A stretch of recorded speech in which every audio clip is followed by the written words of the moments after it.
El hoy por hoy de la economía está en Mitre Santa Fe.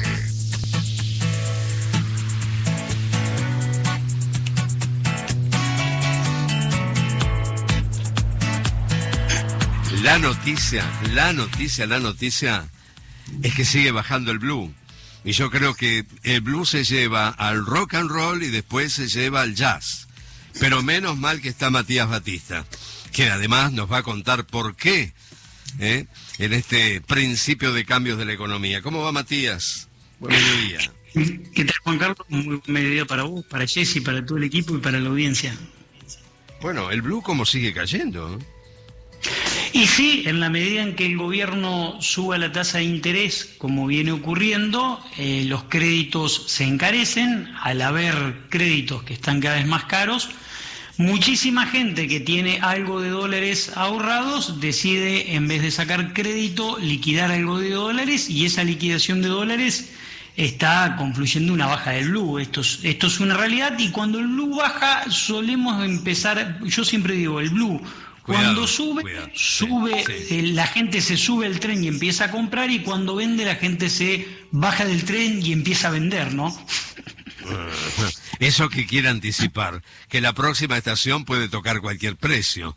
Digamos, en algún momento tanto baja que en algún momento tanto puede subir, ¿o no? Y exactamente, porque es un mercado muy, muy chiquitito, el del blue, que ante cualquier presión de demanda vuela rápidamente, y tengamos en cuenta que el precio de los 190 pesos por dólar blue, 195, 185, está desde octubre, septiembre del 2020.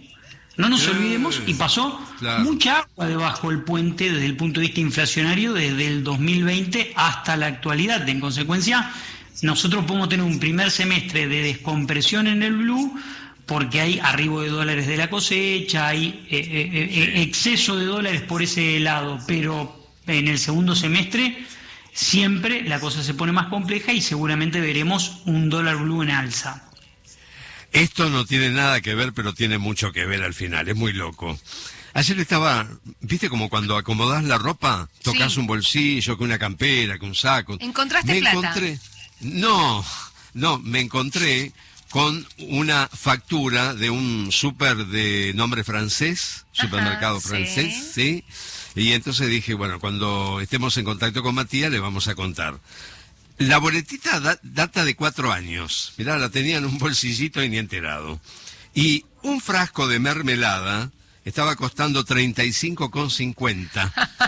Abril del 18. Seguí participando. Abril del 18. Y te puedo decir, 1 kilo de cebolla, 38 pesos.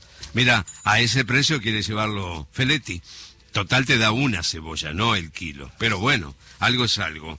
Matías, vamos a hablar cómo confirma el impuestazo a las viviendas ociosas el gobierno. ¿De qué data todo esto? Bueno, el gobierno está evaluando la posibilidad de crear un impuesto a las viviendas ociosas a nivel nacional, y a nivel provincial también hay un proyecto en el mismo sentido por parte de la diputada de Ponti, que también es del mismo color político que el gobierno, y están con la idea de generar un impuesto a las viviendas ociosas porque está en gran discusión en la Argentina la ley de alquileres, una ley que no funcionó, que lo único que generó es retracción de oferta y suba en el precio muy muy fuerte de los alquileres. Entonces el gobierno está con la idea de crear el impuesto a las viviendas ociosas, como está en Francia, Alemania, Dinamarca y Uruguay. ¿Y cuál es el objetivo del proyecto? Que al crear un impuesto a la vivienda desocupada o deshabitada, yo obligue a que el titular de la vivienda, el dueño, la ponga en alquiler más rápidamente. Y yo entiendo acá, y este es un tema que lo tengo muy estudiado porque en el 2012 escribí un proyecto muy parecido del cual después me arrepentí para un diputado. ¿Por qué? Porque acá hay un error de diagnóstico. Cuando vos diagnosticás mal en economía, lo más probable es que tengas el efecto contrario al querido. ¿Qué es lo que equivoca en el diagnóstico del gobierno acá? Es que el problema de la oferta de inmuebles que no consiguen, por el otro lado, hay una sobredemanda de viviendas para alquilar, y la oferta está retraída porque no consigue la oferta inquilinos que tengan condiciones para alquilar esas viviendas. ¿Por qué pasa esto? Porque la Argentina, después de tanta crisis, de 4 años de situación económica muy endeble, tiene un 33% de las personas en informalidad laboral. Entonces, ¿qué es lo que ocurre? Vos ponés una vivienda en alquiler y de 10 personas que vienen, 8 no tienen ingresos demostrables con un recibo de sueldo. Y entonces la persona dueña de la propiedad no quiere alquilar la propiedad a cualquier persona que no cumpla con las garantías necesarias para poder garantizarte que te va a pagar el alquiler sostenidamente, porque si te podés comprar un problema, si no tiene las condiciones para pagarte el alquiler mensualmente. Entonces, el error del diagnóstico acá del gobierno es que cree que subiendo el impuesto va a lograr que una persona que no es que no quiere alquilar, no encuentra una oferta de calidad para alquilar esa vivienda, entonces decide no alquilarla, como me pasó a mí y a mi hermano con una vivienda familiar en el cual la pusimos en alquiler y no conseguíamos una persona con recibo de sueldo para que la alquile. Todos los que venían o no tenían recibo de sueldo o eran monotributistas que tenían ingresos variables muy poco demostrables. Entonces, el problema de diagnóstico que hace el gobierno es y creando el impuesto no va a lograr que aquella persona que hoy no está alquilando decida alquilar. Al contrario, puede llegar a lograr que la gente que tiene propiedades decida vender esa propiedad porque ya la cosa no le interesa y decide irse con ese dinero. ¿Y a dónde va la gente cuando se encuentra con dinero en efectivo? ¿A dónde va? ¿A dónde va? A ver. Al Blue. Inmediatamente. Entonces, ¿te das cuenta? Supuesto. Entonces, fíjense cómo llegamos como empezamos. Llegamos como empezamos.